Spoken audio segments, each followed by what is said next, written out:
In celebration of the first edition of a new race, the most glorious gnomes of Faerun, I thought it appropriate to make a video all about gnomes, their history, their religion, their culture, and their place in the realms, in the hopes of getting everyone to appreciate gnomes as much as I do. And if you're the type to roleplay, understand the kind of gnome you might end up playing in Baldur's Gate 3. Generally speaking, when I talk about gnomes in the broadest sense, I'm referring to the most common subrace, the rock gnomes, and I will have specific commentary on the other races when appropriate. Gnomes are a fair bit different from many other playable races in terms of their history and how they see themselves. Whilst many creation myths tend to glorify the gods and the races created by their gods, gnomes tend to take the creation myth in stride, and in typical gnomish fashion, with humor. Gnomes tell the tale of their god, Garl Glittergold, who was exploring a limestone cave and was able to detect a hidden cavern with the help of his intelligent battle axe, Arumdina. Magically bypassing the cavern, he discovered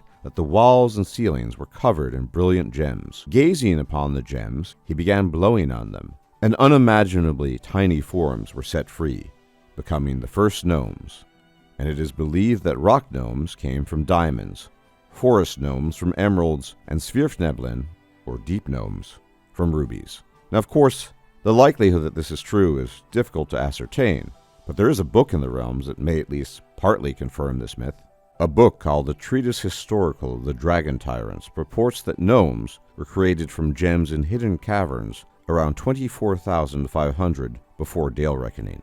But who knows how true that is. The gnomish creation myth also prominently features kobolds and Kurtulmak, the kobold god who are traditional foes of the gnomes, stating that even as the first gnomes were created, kobolds stole the gems containing gnomish souls, whereupon in response, Garl Glittergold collapsed the mountain, killing the kobolds and reshaping the geography of the surrounding area, which is again impossible to confirm, but nonetheless very interesting. As with all creation myths, it is to be taken with a grain of salt, but one can nonetheless filter out certain kernels of truth here and there with a studious mind. Whatever the ultimate truth of the myth, gnomes have been around for a fairly long time, and in their earliest history, they were slaves of many different creatures and civilizations, dragons, great human empires, and more. But beyond this, the history of the gnomes is little known, and it is for this reason that gnomes are sometimes referred to as the forgotten folk. In stark contrast to other races you might be familiar with, such as dwarves and elves, and even humans, the gnomes have no grand history to draw upon, no story of empire or civilizational legacy that is characteristic for most demi-humans and humans of the realms. But perhaps, because of this, also no story of great tragedy and loss, in the same manner as dwarves and elves, who each had their heyday as great powers of the realms, but also their decline. Neither do gnomes have a racial subgroup of defectors in similar fashion to dwarves, with the Dwergar and elves with the drow respectively, with whom terrible wars were waged, resulting in still greater tragedy. Rather, gnomes have simply got on as best as they could throughout their history, living lives of humor, humility, and fun, as they've never been particularly bothered by their lack of grandiosity, being more down to earth and seeing other things as far more important than the forging of great legacies. With the rise of humans, gnomes were pushed ever further into the backdrop of history, and there has even been lively discussion over whether or not gnomish passivity has been advantageous to the gnomes in the long run, leading many gnomes to take up the adventurer's path in greater and greater numbers, a tradition which has continued to this day. One great exception to this overwhelming trend of gnomish history is the island nation of Lantan, which was seemingly destroyed in the aftermath of the Spell Plague, as continental shifts caused earthquakes and tsunamis, which apparently wiped Lantan off the map. But in reality, Lantan simply had disappeared and returned after the Second Sundering. Lantan is a nation dominated by gnomes, oddly enough. Above all, gnomish tinkerers and artificers worshipping the god Gond, the human god of invention, though gnomes view him understandably as a gnome. And correspondingly, the Lantanese possess some of the most advanced technology in the realms, and since their return to Toril, their technology is even more advanced than it has ever been before. Gnomes have a healthy, if somewhat unconventional, relationship with their gods that is distinct from that of many other races. Whereas most humanoids and demi-humans worship their gods with feelings of deep piety, awe, and reverence, gnomes, ever the unserious pragmatists, worship their gods with feelings of friendship, connection, and even relatability. The traditional leader of the Gnomish pantheon is Garl Glittergold, who is not truly a leader in any traditional sense, so much as a figure of inspiration for both gnomes and his fellow gods. Garl Glittergold is the patron god of gnomes, trickery, protection, humor, and gem cutting. And inasmuch as he leads the gnomes, he leads them with a sense of humor and positive attitude, always encouraging his gnomes to look on the bright side of things. Other important gods are Flandil Steelskin, the god of mining and smithing, Baravar Cloakshadow, the god of illusion and deception, Segojan Earthcaller, the god of earth, nature underground, and to a lesser extent, the dead, Biravan Wild Wanderer, the god of forests, nature, and travel, and the only evil deity of the pantheon, Erdlin, the crawler below, a giant hairless mole that personifies blind destruction, bloodlust, evil, and greed. Just as Garl Glittergold represents the best traits of the gnomes, Erdlin represents the gnomes' worst potentials, and serves as a warning of what could be should the worst come to pass, and his priests rail against other gnomes and their gods. Gnomish gods, like most deities of the realms, represent the spheres of interest that govern gnomish culture and life. And gnomes, although not particularly pious by conventional standards, nonetheless have a far more comfortable and functional relationship with their gods than do many other races. Although many people are inclined to view gnomes as smaller dwarves, and although there is some overlap, gnomish culture is fairly distinct from that of other demi-humans, including dwarves. A typical gnome community or settlement will consist of a few dozen clans or closely or more distantly related individuals, comprising a total of 400 to 500 gnomes who cooperate and work together to sustain the community. Communities are often found above ground, but with access to other areas that connect to underground burrows, as gnomes have a deep connection to the earth, as they do to the outside world. And as a rule, gnomes prefer hilly and woodland areas with readily available underground access.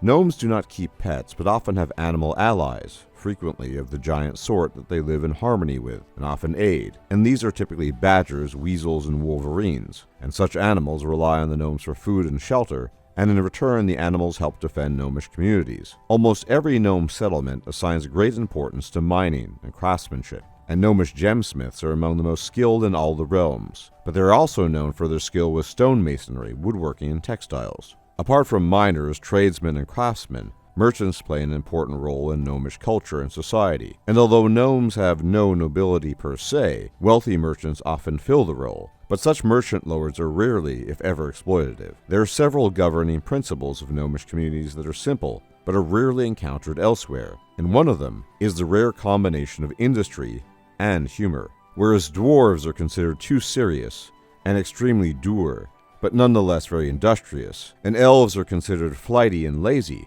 but nevertheless appreciative of the finer things in life. Gnomes like to think that they have the best of both worlds, as gnomes value hard work and discipline, but also know when to stop and when to intersperse it with wit and laughter. Indeed, playing pranks is considered a must in most gnomish communities, and is considered integral to gnomish life. And in some sense, joy, laughter, and trickery define gnomes in the same way that battle and ale defines dwarves, and magic and tragedy define elves. Gnomish lives are lives lived with levity and joy, and although they do not always see the most positive in everything, they nonetheless can always find something to laugh about, even in the darkest of times. One tradition is fairly unique to gnomes, and that is illusion. Illusion is the preferred school of magic for the gnomes, and has been a staple for them for as long as they can remember, and goes hand in hand with their appreciation of pranks and tricks. It is alleged that the gnomes of the realms learnt their illusion magic from a nether scroll, but that is ultimately unlikely. The fact that Baravar Cloakshadow, the god of illusion and deception, has long been an important deity for the gnomes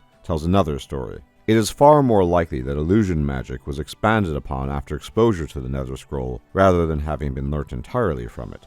Gnomes ultimately see themselves as seekers of truth and wish to understand how the world actually works, and they see illusion as part of the process of peeling back the layers of deception to get at the underlying reality of the world. To gnomes, illusion is like gem working or metallurgy, just as much a craft and worthy of honing to perfection. When gnomes do pursue normal magic, they do so with the same dedication they do with any craft, but they tend to regard it as less important than pure illusion magic, perhaps because other schools of magic philosophically mesh less well with the gnomish view of truth and illusion, and other schools seem to address neither in the eyes of gnomes. Now, gnomes themselves are not all the same, and are divided into 3 subraces, which will obviously overlap to some degree with each other, but are quite different at times. There are rock gnomes, forest gnomes, and deep gnomes, sometimes referred to as Svirfneblin.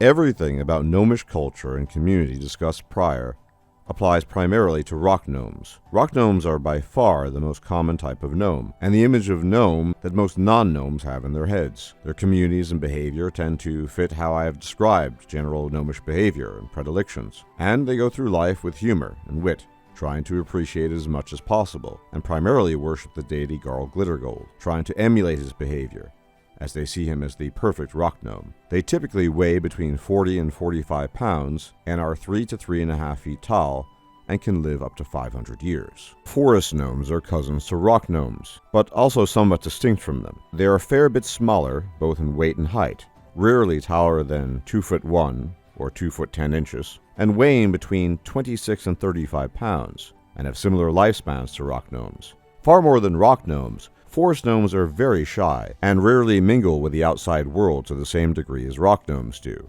Unlike rock gnomes, who like to make their homes near woodland areas and hills with ready access to earthen burrows, forest gnomes overwhelmingly prefer to make their homes within actual trees. In some sense, forest gnomes intentionally live more primitive lives than their rock gnome cousins, almost as if hunter-gatherers, and are very much creatures of the forest. They have very good relations for this reason with other fey creatures such as pixies, brownies, and sprites, as well as nature as a whole. Unsurprisingly, the god forest gnomes feel most connected to is Bearvan Wild Wanderer, the gnomish god of forest, travel, and nature, and his priests are common among them, as forest gnomes have a stronger tradition of divine magic than rock gnomes do, and also display greater piety. Additionally, in contrast to other subraces, druid forest gnomes are a common feature of forest gnome society, and as with virtually all gnomes, forest gnomes love to practice illusion magic. Forest gnomes, like most gnomes, have not kept a detailed history of themselves, and thus do not really know much about their past, and are as likely to inhabit the Feywild, a plane of powerful emotions and magic, as they are to inhabit the prime material plane, given their strong connection to nature. Of all the gnome subraces, deep gnomes, or Svirfneblin, seem to be the furthest from conventional expectations of what a gnome should be, and live completely separate lives from those of their rock gnome and forest gnome cousins. Much like other gnomes, deep gnomes have no grand history behind them, and unlike the Dwergar and Drow, who both have long narrative histories behind their descent into the Underdark, deep gnomes are inclined to say they have always been there, although that's not likely to be true. Deep gnomes are gnomes, but they are very different from their surface brethren, as intimated prior, and their personalities and psychology have been shaped by the harsh and cruel Underdark they inhabit. They are cynical, sullen, fatalistic, and largely lacking the humor that so characterizes rock gnomes, and do not expect life to ever get better. And as such, stoicism is a must. Surrounded by hostile beings and forces, from drow to dwergar to mind flayers, hookwarers, and more, levity rarely, if ever, fits into the Svirfneblin routine, as they are too busy trying to survive their harsh environment. Work is therefore paramount to Svirfneblin, for the sake of survival, and they engage in it with a grim necessity, whether that work is mining, crafting, magic, or homemaking. Given their personalities, deep gnomes treat everyone and everything with extreme caution, given the unreliability and backstabbing tendencies of their neighbors. Physically, deep gnomes are easy to pick out of a crowd. They are wiry and muscular, and typically 3 to 3.5 feet tall at height, and weigh between 40 and 45 pounds. Males rarely, if ever, have hair, whereas females do. Perhaps due to the strange radiation of the Underdark, or their otherwise perilous lives, most deep gnomes live far shorter lives than do their surface cousins, rarely exceeding 250 years. Probably in keeping with the environment they are born into, Svirfneblin society is very role-based. Males handle mining operations and everything on the outside, and females handle everything within the community, such as water and food provision, and other internal affairs. Deep gnomes venerate one gnome god far more than any other, oftentimes to the exclusion of other gnome deities, and that is Kalarduran Smoothhands, a dispassionate deity who nonetheless looks at the Svirfneblin as his children. He is the god of mining, stone carving, and the patron of deep gnomes, and his priests play an important role in deep gnome society, as masters of elemental earth magic and protectors of the community. Despite what the deep gnome you meet in the Blighted Village says, deep gnomes are not common on the surface at all, and if you choose to play this race, you will be a grand exception to the rule. Whilst I cannot pretend to have delivered the ultimate account of all gnomes, I hope that I have at least given you a nice overview of gnomes and their lives so as to feel more comfortable when playing them, and knowing how they differ from other races of Faerun. Regardless, I wish you happy gnoming in Baldur's Gate 3. As always, thank you for tuning in. Please leave a like, share, comment, subscribe, as it really helps out the channel. I appreciate it, and I'll check you out next time. Take care.